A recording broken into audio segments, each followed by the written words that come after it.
Vamos a recibir al presidente del Instituto Nacional de Carnes, ingeniero Federico Stanam. Por otra parte, el lunes hubo junta de INAC. Seguramente vamos a hablar, pero quizás este tema que recién mencionábamos de China también se estuvo tratando allí. INAC obviamente hace un seguimiento también permanente de la evolución de los mercados y más de este mercado que hoy es nuestro principal comprador de carne. Stanam, ¿qué ocurre con China? ¿Qué está pasando con el mercado chino? ¿Qué información tienen ustedes? Buenos días y gracias por estar con nosotros. Buen día, Martín, ¿cómo te va? Muy bien. Mira, yo estuve ayer escuchando la entrevista que le hiciste a Marcelo Secco y quiero y coincido con la mayoría o prácticamente todo lo que él informó. Quiero quitarle dramatismo al tema, ¿no? Porque uno habla de cancelación de negocios, de baja de precios y parecería que hay un cambio de tendencia y yo te diría que para mí no hay un cambio de tendencia y no quiero tampoco, o sea, tenemos una visión muy alineada a lo que informó Marcelo, no estoy contradiciendo lo que él dijo, él fue muy cauto y creo que esa es la tónica que tenemos que manejar ahora, Martín. Ayer gente conocida me consultaba por WhatsApp qué es lo que estaba pasando en China y yo creo que en realidad lo que está pasando en China se está pinchando una burbuja que se hizo durante la primera semana de noviembre en el marco de la feria de importadores que hubo allí en Shanghái. Entonces, que se pinche una burbuja es bueno para el mercado, se ordena. Por los negocios que nosotros registramos en INAC, o sea, nosotros registramos las exportaciones efectivamente realizadas, nosotros tampoco vimos en ningún momento que Uruguay haya exportado a los valores de burbuja que desde, por ejemplo, Argentina se informaba a lo largo de la feria, incluso después con mucha euforia, de valores por tonelada de algunos cortes que eran llamativos y que en realidad nosotros en las exportaciones nunca vimos esos valores tan altos, más bien vimos una continuidad de un proceso de suba de precios gradual que da escalones y no vimos ese comportamiento en las exportaciones de Uruguay en forma generalizada. Así que yo creo que el mensaje importante es que hay una sensación de que se fue un poco de las manos con la euforia de la feria.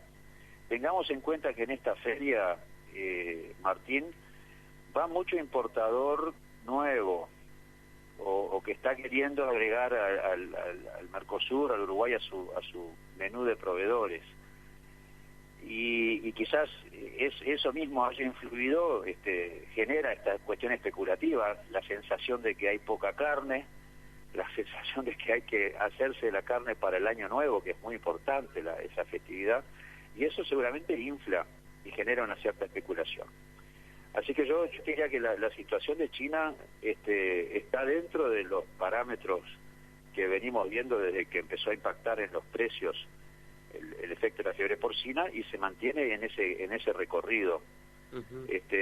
Al alza, a veces con escalones de 100 o 200 dólares en el promedio mensual por tonelada de todo lo que exportamos y a veces más o menos estabilizado. Y lo interesante de esto, Martín, es que todo esto estamos hablando en un proceso de 6 meses, ¿no? Bueno, los mercados que tengan estos comportamientos tan fuertes, que impactan en la rutina en tan poco tiempo, claro, es difícil también sacar muchas conclusiones sobre tantas cosas que pasan en tan poco tiempo, ¿no? Yo claro. Un poco esa es mi percepción, Martín, y bueno, quizás tú tengas alguna pregunta como para profundizar y ampliar esto. Claro, estarán, sí, por supuesto. ¿Cómo está, por ejemplo, el tema canal gris, que se ha mencionado, bueno, la carne, para hacer más gráficos, de contrabando que ingresa a China vía Hong Kong, por ejemplo, vía Vietnam? ¿Se ha, entre comillas, flexibilizado el ingreso de esa carne a China? ¿Está presionando hoy en el mercado? ¿Qué información tienen ustedes sobre este aspecto? Y bueno, Martín, a ver, la verdad que no hay una información oficial ni estadísticas del canal gris, te podrás imaginar, ¿no? Es como que en Uruguay quisiéramos tener estadísticas de mercadería que ingresa en forma informal y que fueran públicas. Eso no existe y lo que hay, y en eso sí yo le doy la derecha a quienes están directamente vendiendo en el mercado, porque sus contrapartes que compran tienen más información porque están viendo o no la presencia de carne del canal gris en el mercado. Nosotros no tenemos mejor información que la que pueda comentar un exportador.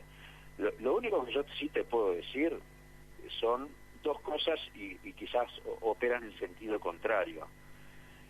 Una es que sigue firme la posición de la aduana china. Recordemos esto que es bien interesante. China unificó en la aduana lo sanitario y lo aduanero, ¿no? Entonces hay una sola oficina que se ocupa de los dos temas, el sanitario y el aduanero, y esto lo hicieron, quedó implementado a partir de abril del año 2018. Esto lo hicieron justamente para, primero, ser más ejecutivos y efectivos. Ellos necesitan importar mucha comida y quieren ejecutividad en las importaciones. Segundo, para tener un solo control sobre las cuestiones informales, porque en su plan quinquenal tienen un foco muy fuerte puesto en los temas de inocuidad. Y en una conferencia que yo estuve en el marco de esta exposición de importadores, la gente de la aduana sigue insistiendo en que están controlando la informalidad por el bien de la inocuidad. Entonces, eso por un lado, y operaría en el sentido contrario a las informaciones que se están dando respecto al canal gris. La otra es, en la misma conferencia,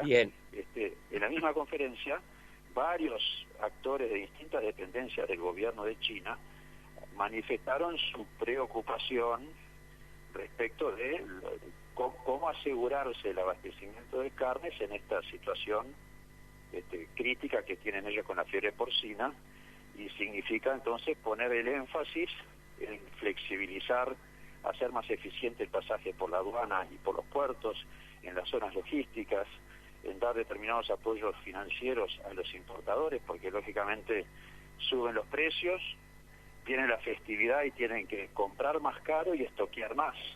Y eso son tremendas necesidades de capital de trabajo para el importador, por supuesto, ¿no?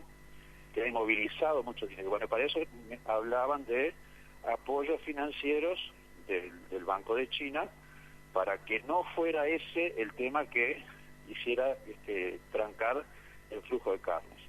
Entonces, claro, el otro mensaje es muchas cosas que se hacen para hacer más fluido el ingreso de carnes a China. En realidad los dos son coherentes, pero uno puede decir, bueno, si hubiera una voluntad de flexibilizar el canal gris, iría un poco alineado a esto último, pero nosotros información oficial de eso, Martín, no tenemos, y tenemos sí los comentarios o de notas de prensa o de algunos operadores que están allá en China, como lo que tú mencionabas. No tenemos más información que esa. Claro. Stanan, a propósito del mediano plazo, recuerdo, creo que usted estaba en China cuando lo entrevistábamos y lo consultábamos sobre este tema. Nos decía en ese momento que en el segundo semestre o sobre el segundo semestre del próximo año, de 2020, China allí tendría, digamos, la mayor necesidad de compensar, de sustituir lo que es la carne de cerdo que le falta por la fiebre porcina africana. A propósito de esto que hemos estado hablando, esa situación se percibe entonces que se mantiene, o sea, 2020 por lo menos va a ser un año donde China va a necesitar mucha carne.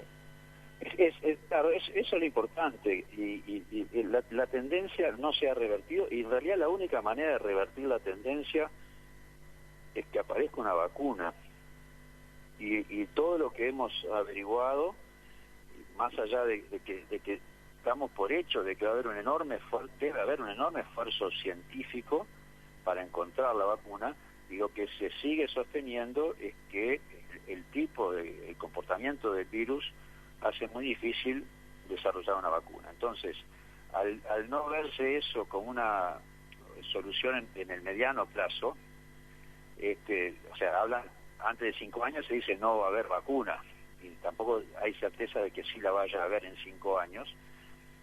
Lo que se habla, lo último que recogimos, y esto fue más bien en octubre, en oportunidad de la Feria de Anuga, con gente que hace reportes de los mercados, que no son públicos, pero es información que nos han acercado, que el momento de mayor faltante de carne porcina china por caída de la propia producción se va a dar en el 2020 y que a partir de ahí empezaría un lento proceso de recuperación.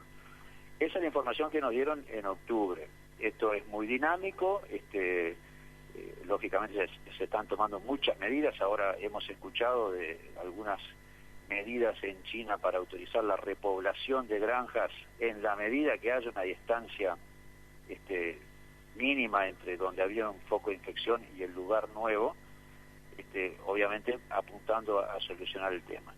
Pero sí, efectivamente, la última información que nosotros tenemos es que el mayor faltante, porque se sigue perdiendo producción, antes de que se empiece a recuperar, se va a dar promediando o en el segundo semestre del año 2020. O sea que esta tendencia de que China tiene que importar mucha carne para suplir su faltante y en todo caso además mantener esa demanda creciente que tenía independientemente de la fiebre porcina, se va a seguir dando.